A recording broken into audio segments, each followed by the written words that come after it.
Bon, vous avez eu le temps de lire le titre, hein, je ne vais pas le répéter. Alors, c'est un exposé qui est un peu long, j'espère que je ne sera pas trop long. Vous savez, je suis souvent trop long. Bon. Et il manque quelques éléments pour la version qui sera mise en ligne, notamment des noms d'espèces. Alors, si vous voulez en ajouter, vous pouvez.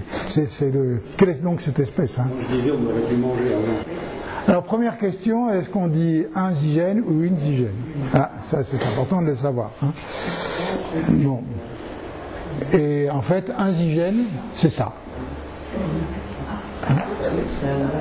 Un zygène, c'est le requin marteau commun, avec donc Svirna zygena, voilà. Et ça vient de zygena, marteau en latin, le bien nommé requin marteau. Et une zygène, alors, mais pour le requin marteau, c'est un peu incertain quand même le genre, quelquefois, il paraît que on peut dire aussi un ou une, bon enfin c'est plutôt un, pour moi un requin c'est masculin, donc un zygène pour le requin marteau ça va très bien. Donc, il existe couramment pour le requin marteau? Bah, pour cette espèce-là. Bon, enfin, c'est la traduction du nom latin, alors je ne sais pas si c'est très couramment utilisé, mais quand tu tapes sur Internet, tu tombes sur des photos de requins. Tu tapes zygène, tu tombes sur des photos de requins. Hein, ouais. Donc j'étais un peu surpris. Et puis une zygène, c'est donc un lépidoptère du genre Zygena, un genre qui a été donc décrit en 1775 par un dénommé Fabricius. Et ça vient pas du latin, mais du grec. Et sachant que Zygena, ça veut dire balance joue, mais joue au sens de joue de portage, c'est-à-dire soit le truc qu'on portait sur les épaules pour les deux sauts, hein, ou soit une grande perche équilibrée avec qui fait balancier. Voilà. Il paraît. Mais si vous êtes intéressé par l'histoire l'origine des noms des insectes, il y a un site très intéressant, le blog de Jean-Yves Cordier, qui raconte, alors il en met des pages, hein, c'est vraiment très très intéressant. Bon. Et puis au Scrabble, ça fait 25 points. Mais sur des cases normales, évidemment. Mais si on le place bien, on doit faire mieux. Mais il y a 25 ans que je n'ai pas joué au Scrabble, à peu près. Bon, enfin. Alors, juste deux bouquins, deux références pour qui s'intéressent aux zygènes. D'abord, un guide des zygènes de France. Voilà, c'est pas un gros truc, hein. Celui qui est à gauche, c'est un guide de terrain. Le terrain, oui. Un guide d'identification. Il y a une clé, ouais. Et il y a une clé, d'une part, et des photos dans la nature, d'autre part. Et puis, donc c'est publié par une revue, c'est un numéro spécial d'une revue qui s'appelle RARE, R-A-R-E, et c'est vraiment très sérieux. Alors tu m'as dit qu'il y avait aussi c'est vrai. Sur Internet, il y a une clé des zygènes de Bourgogne-Franche-Comté en 14 pages qui peut s'imprimer. D'accord.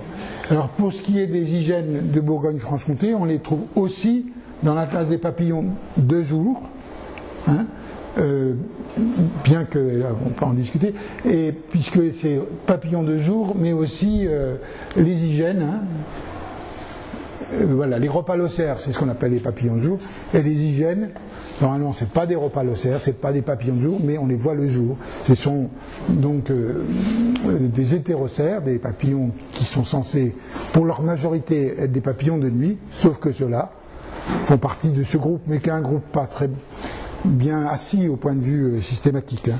Voilà.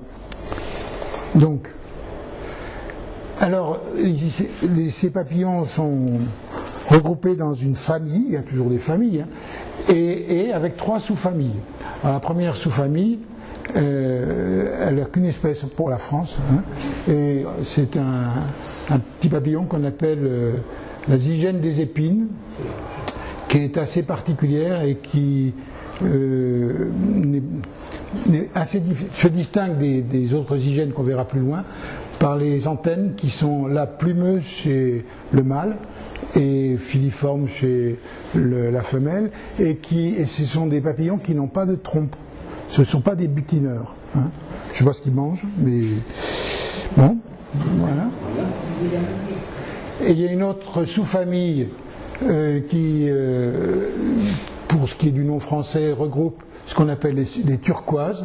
Il y a 5 genres, que je ne vous citerai pas, et 13 espèces. Et c'est ce genre de choses très difficiles à déterminer sur le terrain. Et même sur photo. Hein. En fait, il faut les zigouiller pour les déterminer.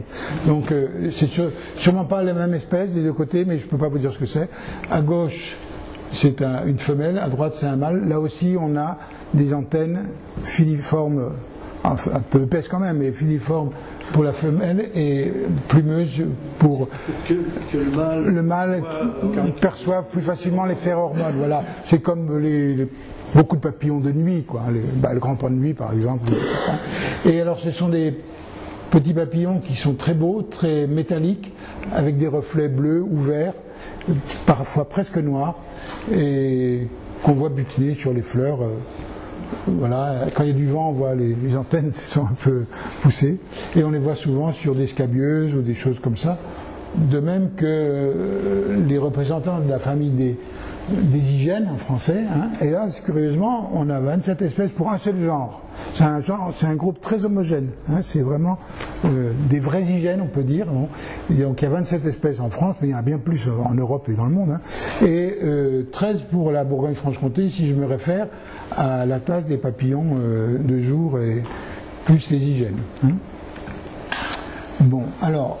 voilà le nom en français des hygiènes qu'on trouve en Bourgogne. C'est toujours les noms en français sont sympas parce qu'ils se rattachent souvent à une plante haute, quoi, hein, qui n'est pas forcément l'unique plante haute ou pas forcément la bonne d'ailleurs.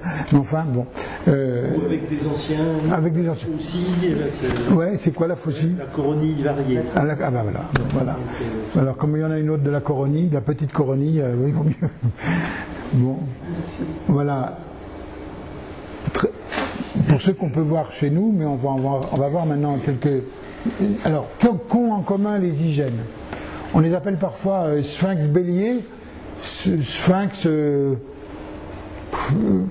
parce que je paraît que ça rappelle vaguement les sphinx, mais de loin. Hein. Bélier, parce qu'ils ont des cornes, quoi. Hein, des grandes cornes, comme, voilà, tout simplement. Et donc, ce sont donc des hétérocères diurnes, ils ont un corps massif, hein, les ailes antérieures... bon, ça fait en tout une envergure selon les espèces de 25 à 40 mm, c'est pas très grand. Hein.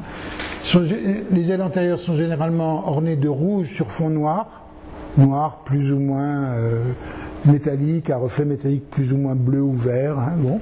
Les ailes postérieures sont généralement, pratiquement toutes, hein, il n'y a qu'une qui l'est pas, rouge bordée de noir, et la bordure est plus ou moins épaisse. Bon, voilà. Et les antennes sont longues, hein, et épaissi à l'extrémité. Hein. Souvent, ce sont des espèces qu'on voit en relative abondance. On en voit plusieurs, quoi. C'est pas, ça peut arriver qu'on n'en voit qu'une dans l'après-midi, mais souvent on en voit pas mal, quoi, hein. Et elles affectionnent beaucoup les scabieuses, les panicots, quoi d'autre aussi, les centaurées aussi, voilà c'est l'essentiel, des plantes d'été, hein, déjà, et puis voilà. Et ça a un vol assez lourd, en général, quand je dis en général, c'est en général pour la diversité des espèces, hein, assez rectiligne. Elles sont peu farouches, si ça veut dire quelque chose vraiment, mais enfin en tout cas, elles se laissent approcher et observer. Il ne faut pas arriver trop brutalement, mais il y a des papillons qui décollent dès qu'ils nous perçoivent, quoi. Mais là, non, souvent. Et ils sont faciles à photographier. Si on approche doucement, on peut bien les photographier. Déterminables sur photo, pas toujours, vous verrez. Mais si on est patient, il faut prendre plusieurs photos, et vous verrez pourquoi. Bon, voilà. Alors, quelques exemples de hygiène dont j'ai pas mis les noms d'espèces, ce que je mettrai dans la version qui sera mise en ligne. Hein. Donc ce sont des... Vous voyez, toujours on retrouve les constantes, toujours constantes, on va voir, avec des variabilités quand même. Hein. Donc des animaux, des ailes brillantes, assez brillantes, souvent sombres, avec des taches. Alors, la détermination se fait grâce au nombre des taches, à la répartition des taches, à la taille des taches, si elles fusionnent ou pas, ainsi de suite. Elle se fait aussi Et c'est là qu'il faut être patient pour essayer de prendre une photo, soit par en dessous, si on a la chance de voir un peu en dessous, pour voir l'aile inférieure, les ailes inférieures, soit quand par bonheur ils ouvrent un petit peu, mais en général c'est pas long, les ailes antérieures qui permettent de voir les ailes postérieures, pour voir si la bordure noire est large ou étroite. Hein, c'est un critère parmi d'autres. Par ailleurs, certaines ont un collier, hein, et d'autres une espèce de ceinture abdominale, là, rouge ou orange. Bon, voilà. Voilà. Alors, sur celle-ci, coup de chance, c'est l'aile inférieure qui ressort là. Ah, avec la petite pointe. Ah, la petite pointe. Donc là, elle est bien rouge, avec une bordure bien nette, pas très épaisse. Hein. Je pense que c'est Transalpina, celui-là, qui est très commun. Hein. Ben, sur une centaurée. Voilà, une autre espèce, accouplement. Donc vous voyez, dans certains cas, les taches rouges sont cerclées de blanc. Hein. Bon, ce sont autant de petits détails, de critères. Là aussi, on voit l'aile inférieure qui dépasse. Ça. Et on voit le bout de l'antenne blanc. Ouais, alors là, il y a le bout de l'antenne blanc quelquefois, oui, là. Et là, il n'y a que 4 taches par aile. Il peut y en avoir 6. Hein. Alors, ce qui est compliqué, c'est que certaines espèces en ont quelquefois 5, quelquefois 6, la même espèce. Il y a une assez grande variabilité dans une même espèce. Alors, il ne faut pas se laisser démonter. Alors là, par exemple, ici, on voit, il y a un petit collier, là, orangé. Hein. Et là, par chance, on voit bien, la photo est assez moche, mais on voit bien une bordure large. Hein. Et puis, on voit, par exemple, là, une tache allongée. Voilà, ça, c'est des critères qui permettent de déterminer. Hein. Là, vous voyez, des grandes taches. Il n'y a que 2 taches, quoi. Enfin, ou 3. C'est pas exactement la même chose sur les 2 individus, mais enfin bon. Alors quelquefois le rouge il vire un peu à l'orangé quand ils sont un peu usés, hein. Et puis quelquefois il y a des individus qui sont moins colorés. Lui il a un petit collier blanc. Hein. C'est souvent qu'il coince l'aile inférieure, là encore.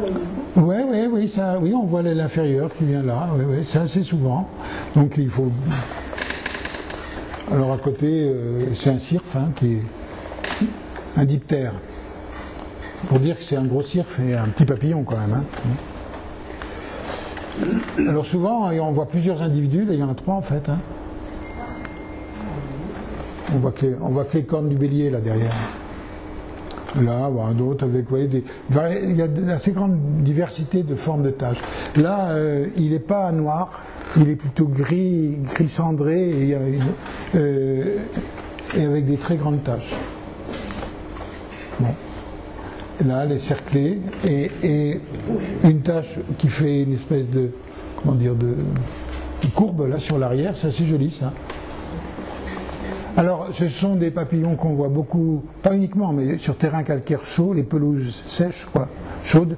Vous allez sur la côte chalonnaise, c'est là qu'il y en a une plus grande diversité d'espèces. On peut en voir chez nous, voilà, au Creusot ou ailleurs, mais la plus grande diversité d'espèces, elle est plutôt un peu, voilà, encore. Et la couleur est plutôt cendrée là. Hein. Voilà, là, très cendrée. C'est le même individu que précédemment là, mais selon l'orientation aussi. Comme c'est pas des vraies couleurs, ce sont des écailles qui brillent, qui réfléchissent la lumière, qui permettent de voir. Là, c'est assez curieux comme disposition par rapport à l'image type qu'on voit 4 ou 5 taches ou 5 ou 6 taches plutôt à peu près égales. Hein, voilà. Bon. Et là, curieusement, apparemment, c'est 2 espèces distinctes à vérifier parce qu'il est possible que ce soit la même espèce et que j'ai pas vérifié.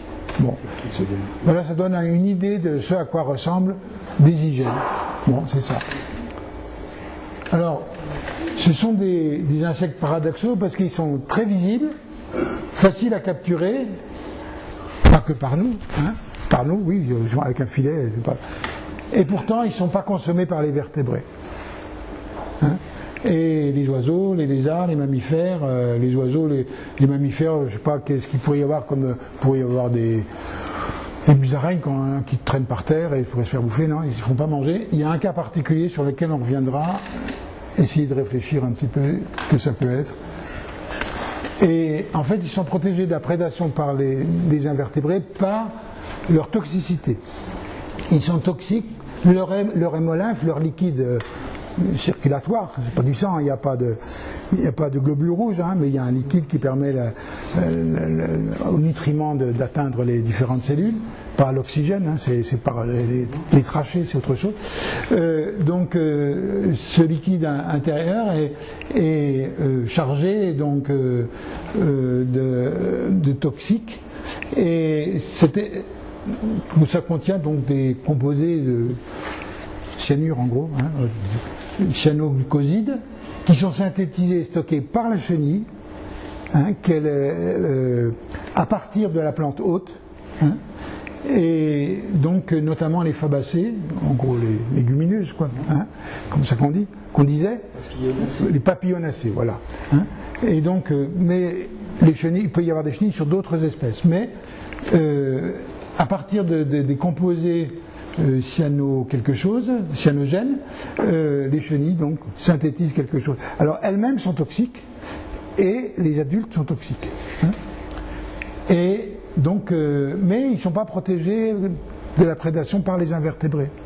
Hein, donc il y a des araignées qui en mangent, qui en capturent, il y a des punaises, des réduves par exemple, des punaises carnassières qui les attrapent. Hein. Et donc pour les prédateurs vertébrés, j'aurais dû rajouter, l'association du rouge et du noir constitue un signal d'avertissement de la dangerosité et de la toxicité. Mais ça va induire un comportement acquis, hein. C'est pas un comportement inné, c'est que bon, ils goûtent, hein, et puis ils s'aperçoivent que c'est vraiment infect, amer ou sûrement très. Le cyanure, faut pas en mettre beaucoup sur sa langue, mais il vaut mieux pas. Alors, petit détail, pour les entomologistes qui jadis collectionnaient beaucoup, c'est pas avec un pot rempli de cyanure qu'on les tue, quoi. On n'y arrive pas. Il faut autre chose. Et ils y résistent forcément. C'est logique, enfin oui, forcément, c'est logique. Et ce phénomène de toxicité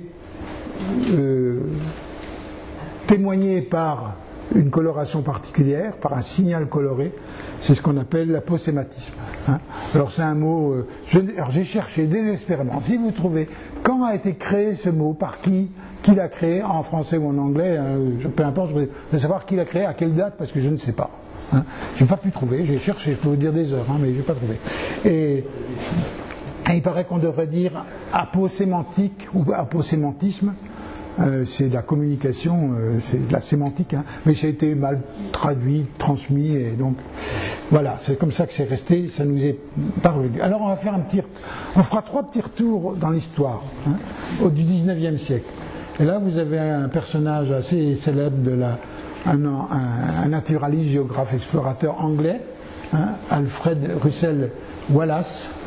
Qui est mort à l'âge de 90 ans, ouais, ça conserve de conserver des papillons dans des boîtes, et il part avec son ami Henri Bate au Brésil à la recherche de la preuve de la transmutation des espèces. C'est un mot qu'ils utilisaient à l'époque. On est à une époque où commence à émerger l'idée d'évolution, quoi, hein, l'évolution des espèces. C'est pas formalisé. On est loin de la publication par Darwin de son traité, enfin son ouvrage sur l'origine des espèces, mais quand même il y a un mouvement autour de ça, et il y a commence à avoir un refus du fixisme et du créationnisme, on pourrait dire. Hein. Il part pas longtemps, lui. Son copain Henri va rester, on va en reparler plus tard, mais lui il reprend le bateau avec 145 000 échantillons et il fait naufrage. Bon. Enfin, lui n'en meurt pas, mais ses échantillons sont tous noyés. Donc quel gâchis, n'est-ce pas? Dommage pour lui. Mais il publie quand même beaucoup de choses. Et après il va aller prospecter la Malaisie et l'Indonésie. Et notamment, donc il est en relation avec Darwin. Et en 1958, il envoie un essai à Charles Darwin. Charles Darwin, il voit que ça passe un peu près de ce sur quoi il est en train de travailler.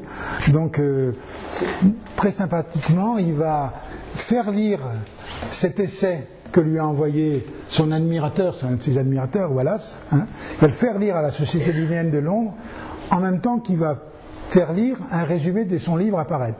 Et comme il dit que son livre, il a commencé en 1944, il a l'antériorité, quoi. Mais, bon, voilà, c'est une manière d'avoir l'antériorité. Mais enfin, ils sont... entre naturistes. Mais ils s'entendent quand même. Hein.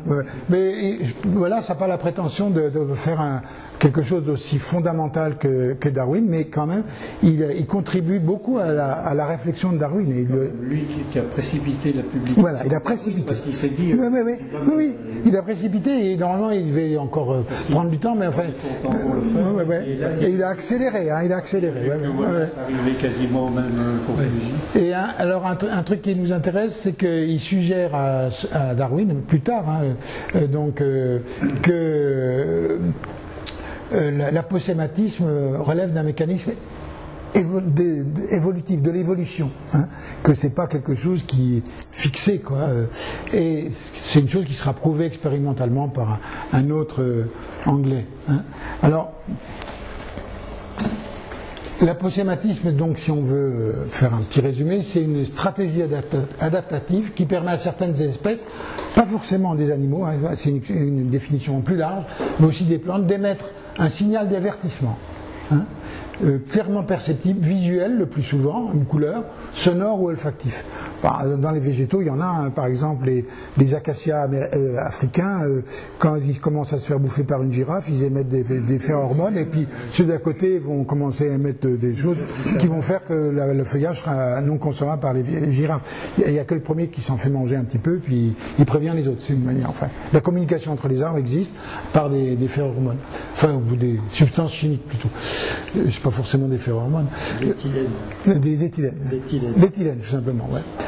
Alors, donc, ce signal de défense avertit les prédateurs ou les consommateurs d'un danger, hein, qu'ils doivent éviter. Alors, soit des émissions de molécules répulsives, soit des substances toxiques, soit la présence d'épines ou des choses comme ça. C'est assez intéressant. Alors, en fait, c'est un mécanisme évolutif et c'est un schéma très simplifié, je n'ai pas mis la référence, mais c'est un schéma qui vient de l'insectarium de Montréal. Tout ça, c'est pas pensé à l'époque de Darwin, hein, parce que les mutations, ils ne savent pas ce que c'est. Hein. Mais un insecte parent peut donner naissance à une diversité d'expressions diverses d'un phénotype, ouais, un peu différent, la plus rayée, la moins pareillée du tout. Mais celui qui est pareillé, il va être préférentiellement mangé par des insectes, par des oiseaux par exemple, parce que ceux-là ils ressemblent plus à des guêpes et que voilà, il faut mieux se méfier des guêpes. Donc ça va favoriser progressivement une sélection qui va faire qu'au bout d'un certain temps, de ça, on arrivera à ça. Alors en combien de temps ? En milliers, dizaines de milliers d'années. Hein. C'est parce que des mutations, ça ne se fait pas du jour au lendemain. Hein. Et il y a souvent, il y a beaucoup de déchets. Hein. Les mutations peuvent ne pas avoir de descendance, peut se faire bouffer quand même, ainsi de suite. Hein. C'est une sorte de visualisation de ce phénomène. Hein. Donc, il y a plein d'autres insectes qui sont aposématiques et plein d'autres animaux, et on va en voir quelques-uns. Hein. Alors là, vous pouvez vous amuser à quelle est cette espèce. Alors parmi les papillons, il y a ceux qu'on appelle en français les écailles, donc ça c'est les caïmans, hein, qui, quand elle a les ailes fermées, elle est noire et blanche, mais quand elle a les ailes ouvertes, les ailes postérieures sont rouges. Mais j'en ai pas de photo, mais par contre, j'ai une photo vue à travers une vitre, posée sur une vitre, pas très propre d'ailleurs la vitre, mais on voit qu'elle est rouge en dessous. Donc quand il vole, il est rouge, il apparaît rouge. Hein. D'ailleurs, les hyènes aussi, quand elles volent, paraissent rouges, parce qu'on voit plus le rouge des ailes postérieures, même s'ils sont plus petites, que le sombre des ailes antérieures. Hein.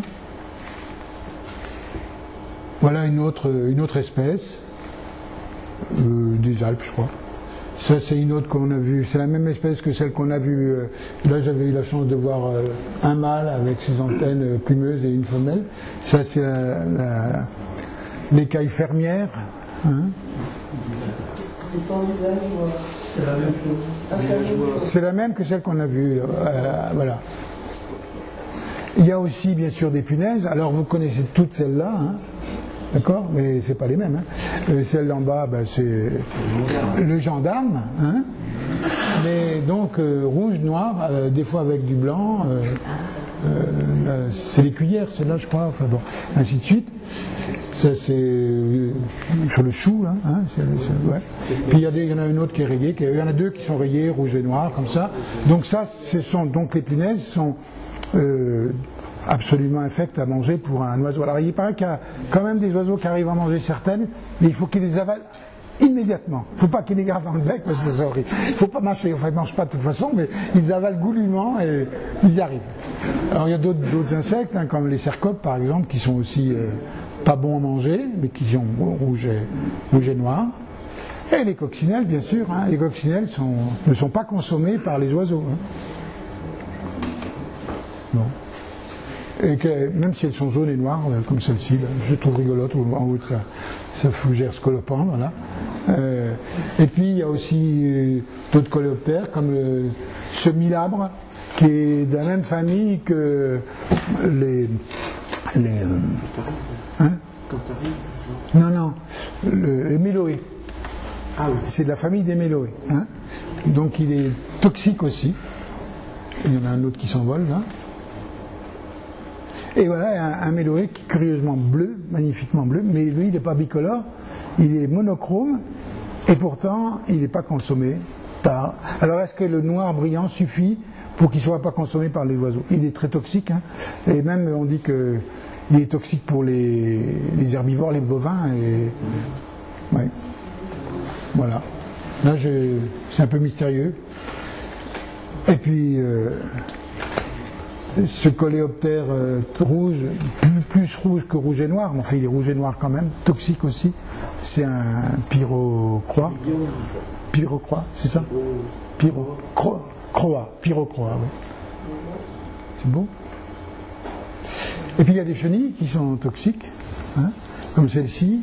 Alors, jaune et noir, ça marche aussi, hein, ça comme signal. Hein, comme message, venez pas me manger. Hein. On verra de quoi, quel papillon ça donne, c'est assez intéressant. Et puis il y a aussi quelques vertébrés qui sont comme ça.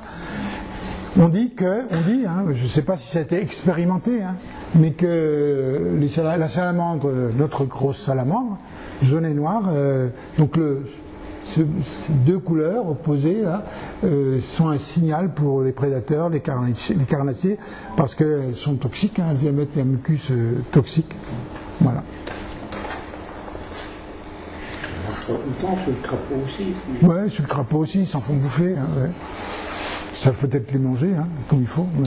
Mais il y a beaucoup de choses qui sont dites, mais je ne sais pas si tout a été vérifié expérimentalement, s'il n'y a pas beaucoup d'interprétations. Hein, mais en tout cas, pour les punaises, pour tout ça, c'est vérifié, quoi. Hein, parce qu'en plus, on s'amusait à rechercher. Alors, il y a bien d'autres stratégies adaptatives que l'aposématisme pour se protéger des prédateurs. Et puis, il n'y a pas que les proies qui se camouflent, hein, qui se déguisent, tout ça. Les prédateurs peuvent aussi faire en sorte d'être peu vus ou tout ça. Bon. Mais pour se protéger des prédateurs, il y a plein de techniques, comme par exemple vous connaissez tous donc ce beau petit papillon du printemps, hein, l'aurore, qui est très visible. Le mâle est très visible en vol parce qu'il a les ailes antérieures, la face supérieure orangée, et les ailes fermées, il est plutôt homochromique, quoi. On ne voit pas bien. Hein. Donc beaucoup d'ailleurs de papillons, de rhopalocères fermés, sont assez discrets, quoi. Hein. Donc c'est une manière de passer plus inaperçu aux yeux des prédateurs. Et là, vous arrivez à voir ce qu'il y a? Il faut la chercher, mais... Tu la vois? Alors, c'est une araignée que j'ai photographiée, comment elle s'appelle hein, Arctosa, sans doute cinerea, que j'ai photographiée sur une grève du bord de l'Allier, qu'on n'a pas encore trouvé au bord de la Loire parce que personne n'a cherché. Elle est extraordinaire. Quand elle bouge, on la voit, elle s'arrête, on ne la voit plus. il faut se mettre, il faut à nouveau la faire bouger et se mettre accroupi pour la voir. On ne la voit pas, quoi. Là, bien sûr, en centrant sur la photo, mais quand vous cherchez sur 1 mètre carré ou même pas, hein, vous la voyez pas. C'est une assez grosse. Hein? Là, son céphalothorax, là, ses yeux sont là, hein, son abdomen est là, et les pattes, il y a des grandes pattes. Et les pattes, elles vont loin, regardez jusque là, les pattes, là. Ouais. Alors, évidemment, elle est plus ou moins visible selon le fond, mais là, avec la granulométrie et la diversité de couleurs des grains, je peux vous dire qu'elle était très difficile à voir, et on était plusieurs à dire, elle était où tout à l'heure? Je cherchais mon appareil photo. Tu la surveilles? Je cherchais mon appareil. On la retrouvait plus, alors on a bougé jusqu'à la faire sortir de sa cachette. C'est extraordinaire. Bon, hein. Bon, beaucoup d'orthoptères hein, sont camouflés, sont verts ou striés. Là, c'est un conocéphale fuscus, hein, avec ses grandes antennes. C'est pour ça que la photo est décentrée, c'est pour qu'on voit les antennes, mais on les voit pas très bien. Là, un criquet, c'est lequel criquet déjeuner, qui est intéressant parce qu'il est... Bon, il est bien vert, mais vous voyez, il a des taches roses, et c'est marrant, on retrouve le même rose sur sur le pétiole. Hein. Et bon, beaucoup d'orthoptères sont homochromiques ou voilà. Alors les papillons qui se donnent à voir comme ça, là c'est vraiment flashy. Hein, c'est une stratégie autre. En fait, ils donnent. Alors, certains disent que ça fait peur aux oiseaux. Moi, j'y crois pas du tout. Hein. Ils sont habitués, justement. Bon, ouais. Par contre, instinctivement, un prédateur va essayer d'attraper ce point lumineux là, et il va prendre un morceau de l'aile, mais le papillon va s'envoler. Et c'est vrai qu'assez souvent, on en voit, il leur en manque un petit bout, quoi. Ou l'aile inférieure, là, il manque un morceau là ou un morceau là. Voilà. Donc ça, c'est une stratégie. On en lâche un petit morceau, quoi. Alors il y a d'autres stratégies, c'est aussi avoir une vue extrêmement performante, hein, et puis une vitesse de décollage extrêmement rapide, quoi, qui permet de fuir. C'est une autre forme de protection vis-à-vis d'un prédateur. Il y a aussi se cacher, hein. Vous voyez ce qu'il y a là? Il y a des perce-oreilles qui sont... Des perce-oreilles. Non, c'est des perce-oreilles. Il y en avait plein dans des inflorescences sèches de carottes sauvages. Et il y en avait dans pratiquement toutes. Hein. C'était la fois où je faisais le comptage pas cette année, mais l'année d'avant, des mineurs royaux qui n'en avaient pas, et j'en avais marre. J'ai regardé un peu ce qu'il y avait à côté, il y avait ça. Bon. Et puis il y en a qui se cachent, qui construisent, les psychés, c'est les papillons. Alors là, c'est la femelle qui se cache, qui ne vole pas, qui est à terre, et qui se cache à l'intérieur, là. Non, c'est pas ça. Psyché, non. Si, c'est ça, la femelle. C'est la femelle qui se cache là-dedans. Oui, c'est ça, oui. Un peu, ça rappelle un petit peu les traîne-bûches. Alors là, c'est la larve qui se protège dans un fourreau de cailloux ou de brins. On voit le bout de la femelle, d'ailleurs. Là? Ouais. Ah ouais. On l'avait vu ensemble, celui-là, vous vous souvenez, non? Alors là, c'est quelque chose un peu original, et c'est pas connu, mais c'est un scoop, c'est un petit scoop. Chez un insecte mineur, enfin qui fait mineur par la taille, mais surtout dont la larve fait des mines, qui s'appelle Psychoides veruidea, qui n'a pas de nom en français, vous m'excuserez. Donc l'œuf est pondu sur l'autre face, la larve se développe dans l'épaisseur de la fronde, et puis ressort sur la face inférieure, se recouvre avec des sporanges et se fait une petite protection comme ça. Elle va se balader un petit peu avec ça jusqu'à ce qu'elle se fixe. Il y en avait donc là, il y en avait là, et puis après elles sont allées se déplacer, se fixe, et quelquefois elles se fixent vraiment parallèles donc à l'organisation des sporanges ici, là, comment ça s'appelle tout ça, des sores, hein, et c'est une forme de mimétisme pour moi, hein, donc c'est assez curieux. Donc on peut voir ça sur... il y en a pratiquement sur toutes les scolopendres. Puis quelques... J'ai tapé deux fois. Non. Pourquoi ça fait ça? Là, ça s'emballe. Là, simplement, rester immobile, hein, c'est une manière d'échapper avec des lignes comme ça. C'est pas évident à voir. Hein, un éphémère, bon, indéterminable. Alors là, la technique est... Alors, c'est un trichoptère un peu particulier parce qu'il est tacheté. En général, c'est plutôt uniforme, les trichoptères. Mais quand vous approchez un trichoptère, si vous voulez avoir une chance de... Il va décoller, non, il va pas décoller, il va se laisser tomber. Il faut mettre la main en dessous, puis vous approchez, il tombe dans la main. Voilà. Donc, sa manière de fuir, c'est ça, c'est se jeter par terre, se jeter dans le vide. C'est rigolo. Ah. Un peu de truc chez la bonne. Et quelquefois, il y a le groupement, hein, l'accumulation, là, ce sont des coupures, hein, Scolopteris libatrix, il n'y en a pas beaucoup, là. Mais par contre, là, c'est une autre espèce, c'est Mormomora, c'est un papillon qui rentre au mois de septembre, qui ne reste pas longtemps dans des cavités ou dans des tunnels. Là, c'est une galerie, la galerie conduite forcée d'un moulin, chez Alain Desbrosses. Hein. Il y en avait une centaine, mais des gros paquets comme ça. Et sans doute, le fait d'être un gros paquet vis-à-vis d'un prédateur, il n'arrive pas à distinguer un individu, quoi. Hein, donc c'est une manière de... Alors c'est une technique qui est connue et utilisée par des oiseaux, par exemple. Hein.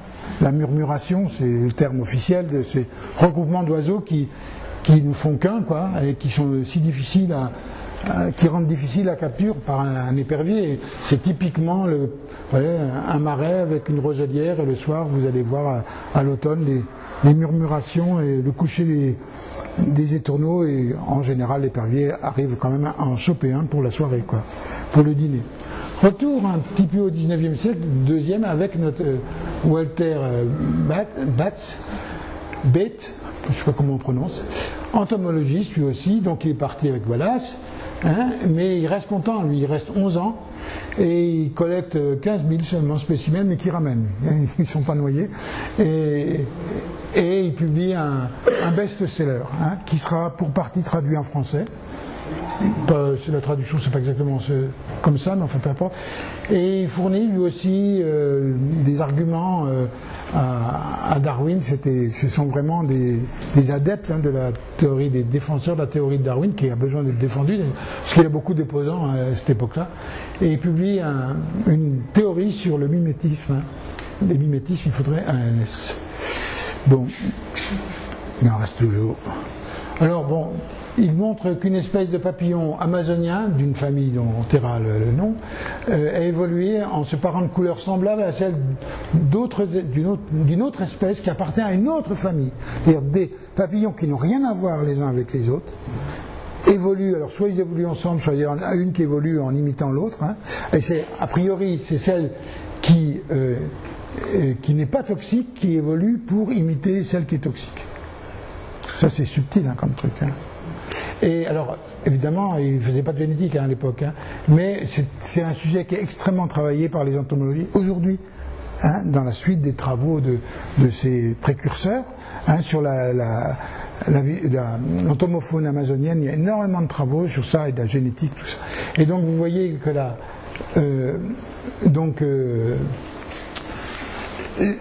l'espèce toxique, c'est différentes formes d'une même espèce toxique qui est imitée, mimétique, mais celle-ci qui est toxique et celle-ci qui ne l'est pas. Et vous vous rendez compte qu'ils arrivent, bien qu'il y ait une diversité de formes dans une même espèce, il y a aussi une diversité de formes dans l'espèce des imitateurs. C'est hallucinant, quoi. Hein. Alors ça fait... Il y a des thèses entières, vous allez sur internet, vous trouvez des tas de trucs. C'est 3 espèces différentes, tandis que la ligne du bas, c'est 3 formes de la même. Oui, 3 espèces différentes, tout à fait. Et là, c'est 3 formes. Oui. Oui. Mais il y a des cas où il y a une même espèce imitatrice produit plusieurs formes différentes. Pourquoi même individu produit une descendance de plusieurs formes. C'est hallucinant. Alors, pour expliquer ça.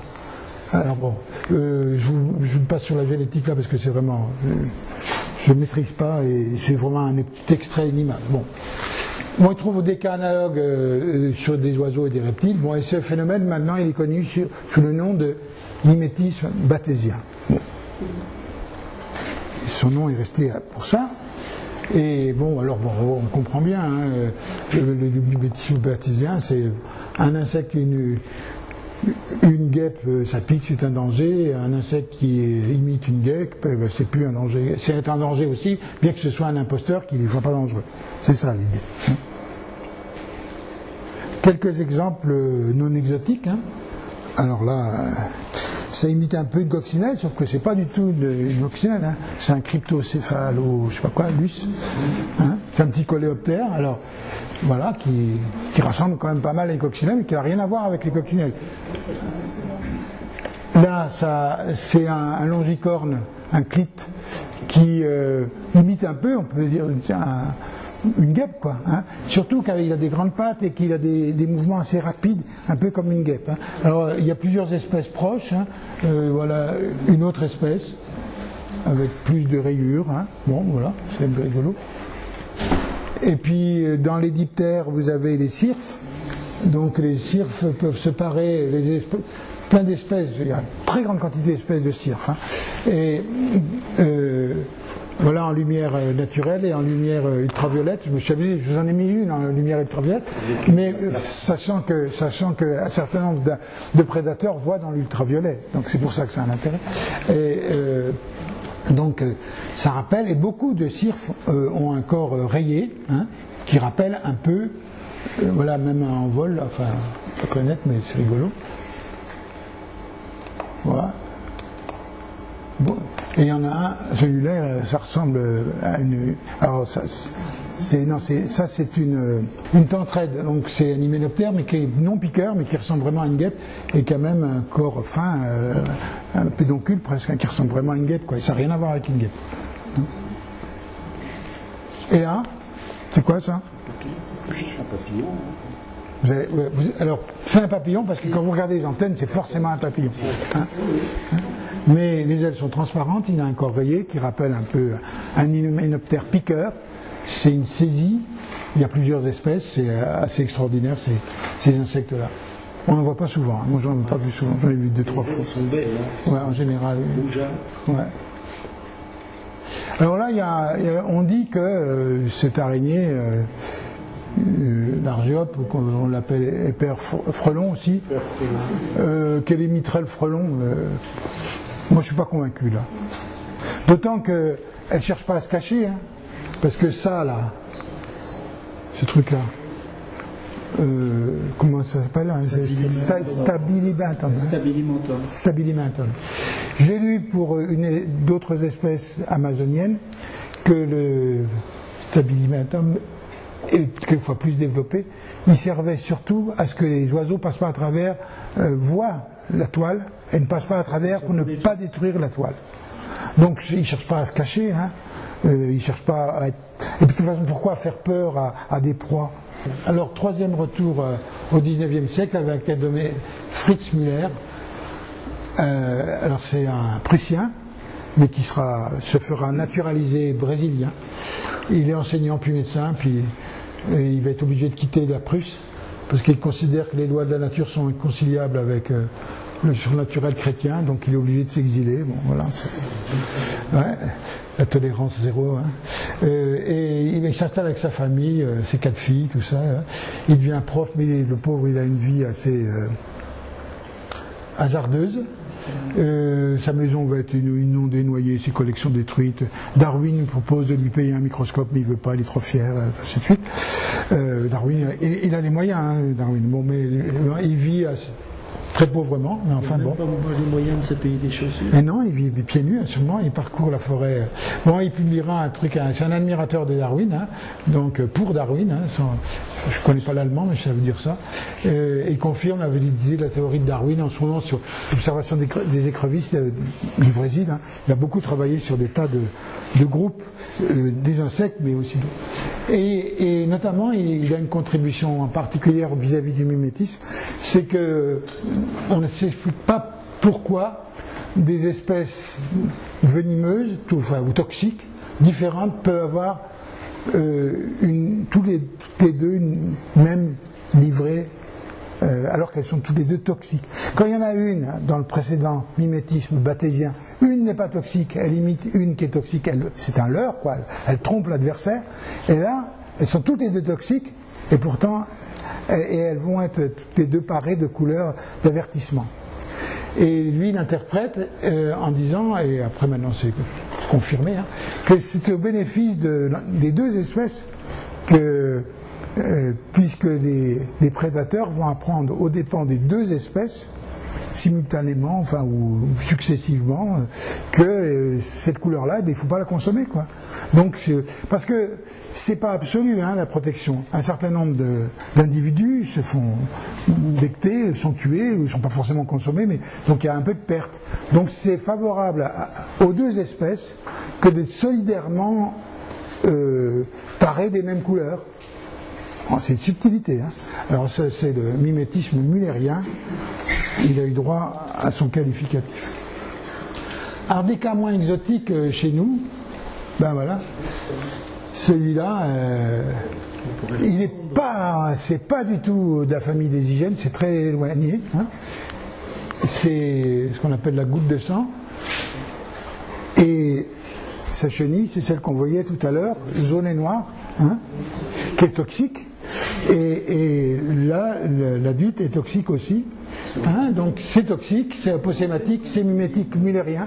Hein. C'est aux antennes qu'on élimine le fait que c'est pas... Oui, et puis en fait il fait partie, cette famille-là, ce sont les... Hein, non, les... Comment... Il y a les écailles. On l'a dit tout à l'heure. Écailles. Les écailles, ce sont les écailles, ça fait partie des écailles. C'est une écaille, mais qui est la seule du groupe des écailles à ressembler à une zygène. Oui, parce qu'il y a quand même l'aile postérieure bordée de noir, oui. rouge. Et alors, bon, c'est pas une photo de moi, quand c'est pas des photos de moi, j'ai mis d'origine. Mais, donc, elle est toxique. On pourrait dire qu'elle n'aurait pas besoin d'imiter, elle aurait pu choisir une autre. Mais vraiment, elle ressemble beaucoup à une zygène. Donc on a au moins un exemple de mimétisme mullérien chez nous.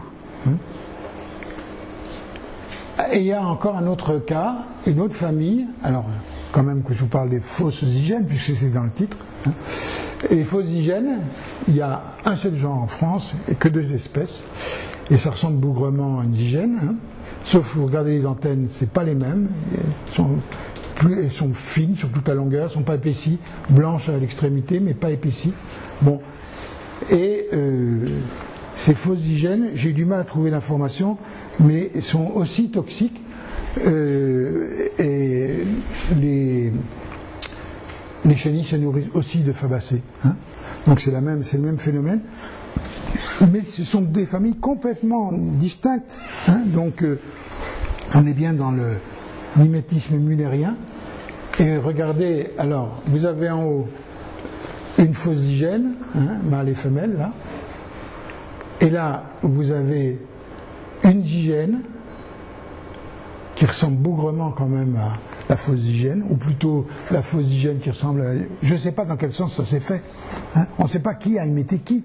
Est-ce que c'est les ancêtres de cette fausse zygène, de cette zygène qui ont imité cette fausse zygène, ou l'inverse, hein. Mais quand vous avec là et là une classique zygène transalpina, une des plus courantes, et ça se ressemble. Alors là, c'est d'autant un peu accentué que c'est une version dans la même espèce où l'anneau est jaune au lieu d'être rouge, hein, souvent il est rouge. Donc bon, et il ressemble beaucoup à cette fausse zygène. Donc voilà, ce fameux mimétisme mullérien qui a été découvert à partir d'espèces amazoniennes, on peut le voir aussi s'exprimer dans la faune, dans l'entomofaune européenne. Bon. Ah oui, je vous avais dit que les zygènes, les fausses zygènes, sont non consommées par les vertébrés, mais qu'il y a une exception. Ah. Et c'est quoi l'exception? C'est Homo sapiens.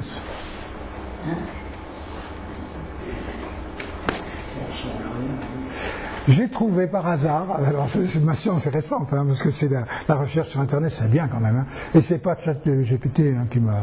non. J'ai tombé sur cette citation, cet article-là. Les papillons de nuit toxiques, hein, ça veut dire les mosses, enfin c'est des hétérocères toxiques, hein, source d'une délicate, comment on peut dire, d'une friandise, voilà, d'une douceur douce et comment c'est, voilà, non dangereuse, quoi. Parce que, alors c'est expliqué dans cet article, que ça se passe en Italie, dans le nord-est de l'Italie. Il y a donc à la fois des hygiènes, cette hygiène-là, et cette fausse hygiène, qui sont attrapés à la main par les petits bergers au début du siècle, du XXe siècle, des années 30 aux années 50, ils ont récolté des témoignages, et ils coupent en deux. Et il y a un jabot qu'on voit là, qui s'appelle en anglais Inguvi, mais ça se traduit aussi, ça existe en français aussi, c'est le jabot, quoi. C'est un jabot dans lequel est stocké le nectar, qui contient très très peu de substances toxiques, quoi, hein, parce que c'est pas passé dans le tube digestif encore, quoi. Et c'était un apport en sucre pas négligeable, il passe sur temps.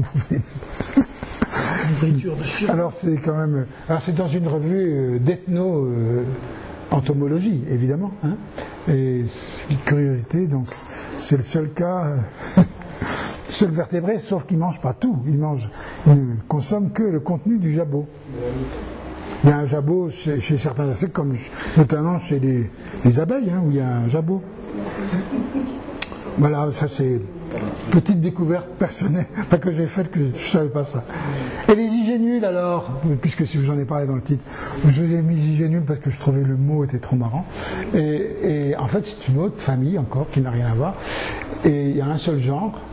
4 espèces, bon, 3 confidentielles apparemment, il n'y a pas de carte. Et il y en a une que j'ai eu la chance de croiser une fois dans les Alpes, et c'est ça.